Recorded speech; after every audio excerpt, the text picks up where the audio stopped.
Previous ভিডিওতে আমরা P value অ্যাপ্রোচটা দেখলাম। এইবার আমরা সবচেয়ে ফাস্টেস্ট অ্যাপ্রোচ হাইপোথিসিস টেস্টিং করার জন্য, সেটা হচ্ছে কনফিডেন্স ইন্টারভাল। এটা শুধুমাত্র লিনিয়ার রিগ্রেশনের জন্য। ওকে, আমরা স্টেপ 1, এটা অবভিয়াসলি আমরা এতক্ষণ এই এক্সারসাইজটা করে আসছি, এটা সেম থাকবে। বাট স্টেপ 2তে আমরা এখানে কি করব, 95% কনফিডেন্সের জন্য আমরা ইন্টারভালটা দেখব।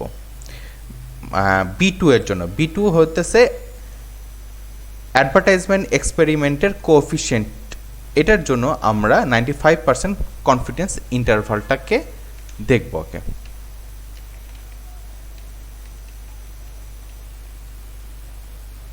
ওকে,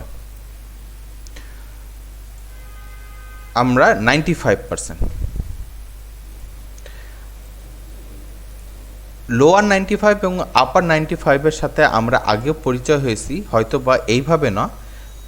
যদি আমি বলি এটা কি, এটা হচ্ছে আমরা যেই আপার মার্জিন এবং লোয়ার মার্জিনটা করছিলাম, লাইক রেঞ্জের ক্ষেত্রে 95% কনফিডেন্সের জন্য আমরা আপার ভ্যালু এবং লোয়ার ভ্যালু, ঠিক এটাই হচ্ছে সেইটা, মানে মার্জিন অফ ইরর দিয়ে আমরা কিন্তু এই কাজটা করেছিলাম। মার্জিন অফ ইরর দিয়ে আমরা প্রিভিয়াস ভিডিওতে দেখব কনফিডেন্স ইন্টারভালে, তাহলে আমরা এটা কিন্তু বুঝে যাব। তো এটা হচ্ছে ইন্টারভাল, রেঞ্জ, কনফিডেন্স ইন্টারভাল। এটা কি বলছে যে এই কোফিশিয়েন্টটা 649 যেটা, এটা কিন্তু মিন, এটা ওদের মিন, কিন্তু এর রেঞ্জ 212 থেকে 1084 পর্যন্ত, 212 থেকে 1084 পর্যন্ত। ওকে, 212 থেকে 1084, 212 থেকে 1084-এর মধ্যে। তো আমাদের কি প্রমাণ করতে হবে, বিটা 2 হচ্ছে 500, রাইট? তাহলে 500 তো এই কনফিডেন্স ইন্টারভালের মধ্যেই তো পড়ছে, রাইট? এই রেঞ্জের মধ্যেই তো পড়তেছে। যদি এই রেঞ্জের মধ্যে পড়ে, তাইলে তার মানে কি, আমরা স্টেপ এখানে 3 নাই, এটাই স্টেপ 3, এখানে স্টেপ 3, আমরা ডিরেক্টলি যে স্টেপ 4 আছে সেখানে চলে যাব, যে কনক্লুশনে। এইটা আমাদের সেন্টার যেটা পয়েন্ট, সে পয়েন্টটা 95% কনফিডেন্স ইন্টারভালের মধ্যে পড়ার কারণে আমরা নাল হাইপোথিসিসকে অ্যাকসেপ্ট করে নিতেছি, নাল হাইপোথিসিসকে অ্যাকসেপ্ট করে নিতেছি। ওকে, এটা 95 কনফিডেন্সের জন্য। আচ্ছা, আমরা এবার বের করি তো, যদি আমরা 99% কনফিডেন্স ইন্টারভালটা তৈরি করি, তাহলে কি এই নাল হাইপোথিসিসটা কি অ্যাকসেপ্ট হয় কি হয় না সেটা দেখব। ওকে, আমরা এটা একটু ক্লিয়ার করে নিই। আমরা আবার রিগ্রেশন অ্যানালাইসিসটা করব, বাট সেটা 99%টা জন্য রিগ্রেশন। ওকে, আচ্ছা, এখানে থেকে এখানে কি, এটা আবার আমরা ওয়াইকে ক্যালকুলেট করব, কে Y unit cell X X levels থাকবে কনফিডেন্স লেভেল। এই যে কনফিডেন্স লেভেল 95 আছে, এটাকে আমরা 99% করে দিলাম।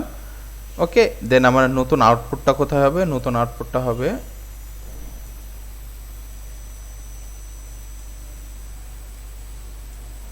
এইখানে।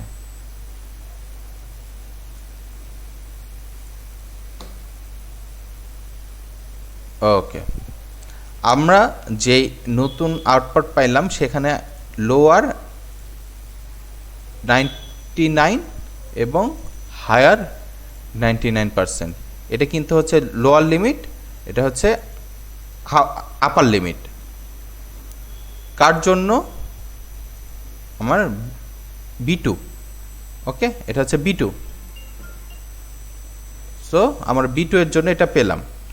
এটা পাওয়ার পরে এখন আমরা দেখতেছি যে লিমিট হচ্ছে 53 থেকে 1243 পর্যন্ত। আমরা দেখি 53 থেকে 1243 এর মধ্যেই কিন্তু আমাদের B2টা পড়ে। B2 ইকুয়াল টু এই যে 500, এই রেঞ্জের মধ্যেই কিন্তু আছে, রাইট? দ্যাটস মিন 99% কনফিডেন্সের জন্যেও নাল হাইপোথিসিসকে আমরা অ্যাকসেপ্ট করে নিলাম। ওকে, টি কাট অফ এবং পি ভ্যালুতে আমাদের এক্সট্রা ক্যালকুলেশন করতে হয়, কিন্তু কনফিডেন্স ইন্টারভালের সময় কি হয় যে লিনিয়ার রিগ্রেশনে অটোমেটিক্যালি এই কনফিডেন্সটা যেটা 95% কনফিডেন্সের জন্য অটোমেটিক্যালি কনফিডেন্স ইন্টারভালটা বের করে ফেলে। ওকে, কনফিডেন্স ইন্টারভালটা বের করা থাকে। সো জাস্ট আমরা খালি ওখান থেকে এটা চেক করে নিব যে হাইপোথিসিস টেস্টিংয়ের ক্ষেত্রে যে ডেটাটা আছে সেই ডেটা এর রেঞ্জের ভিতরে পড়ে কিনা। যদি পড়ে থাকে তাহলে নাল হাইপোথিসিসকে অ্যাকসেপ্ট করব, যদি এই রেঞ্জের বাইরে চলে যায় তাহলে আমরা অল্টারনেটিভ হাইপোথিসিসকে অ্যাকসেপ্ট করব, নাল হাইপোথিসিসকে রিজেক্ট করে দেব। ধন্যবাদ।